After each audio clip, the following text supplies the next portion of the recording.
By the late 1960s, the Beatles were no longer a band of equals when it came to songwriting. John Lennon and Paul McCartney dominated the records. George Harrison was finally finding his voice. And Ringo Starr, he was still seen as just the drummer. But behind the kit, Ringo had been quietly holding on to something for years. A song he wrote himself, without help, without polish, and without anyone really taking it seriously. When it finally appeared on a Beatles album, it marked a quiet but historic first. The song was "Don't Pass Me By." I listen for your footsteps coming up the drive. Ringo Starr began writing "Don't Pass Me By" as early as 1962, back when the Beatles were still playing clubs and fighting for record deals. Unlike Lennon and McCartney, Ringo didn't sit at a piano or guitar every day. He wrote slowly, cautiously, often unsure whether his ideas were even good enough. He held onto the song for years. It was simple, almost naive, but it was honest. Paul McCartney later confirmed that the song was entirely Ringo's, saying John and Paul didn't contribute to the writing, something extremely rare in the Beatles' catalog. For most of the Beatles' career, Ringo was given one song per album, usually written for him, not by him. Tracks like "Boys" or "With a Little Help from My Friends" were tailored to his voice but not his pen. "Don't Pass Me By" didn't fit the early Beatles image. It wasn't slick, it wasn't clever, and it didn't sound like a hit. It wasn't until 1968, during the chaotic sessions for the White Album, that the band was fragmented enough and experimental enough to finally let Ringo record his own song. When "Don't Pass Me By" was finally recorded, it sounded unlike almost anything else the Beatles had released. There was no Lennon harmony, no McCartney bass line pushing the melody. Instead, it featured a country-inspired rhythm, an off-kilter piano part, and a fiddle played by Jack Fallon, giving the track a slightly unsteady, almost homemade feel.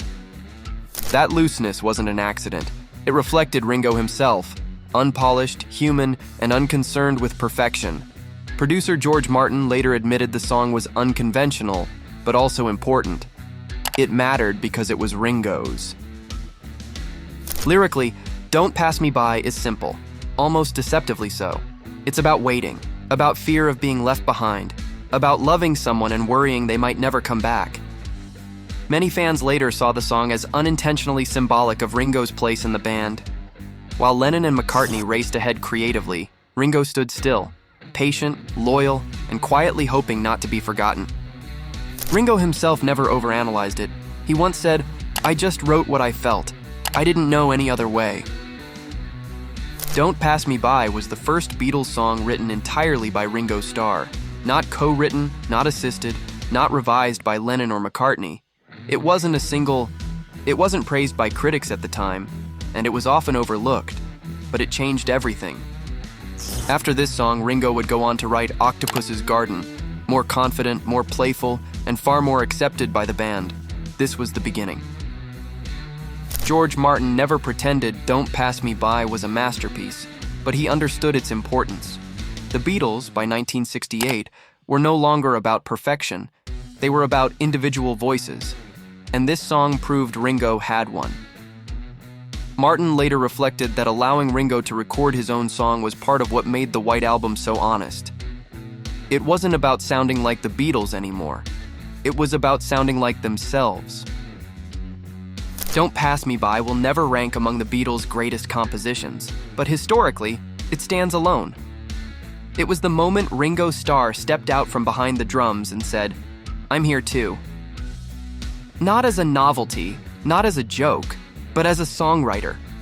And in a band filled with giants, that quiet step forward mattered more than anyone realized at the time. Ringo Starr never tried to compete with Lennon or McCartney. He didn't need to. "Don't Pass Me By" wasn't written to impress anyone. It was written to exist. And in a band defined by genius, this song remains a reminder that sometimes history is made not by brilliance, but by finally being allowed to speak.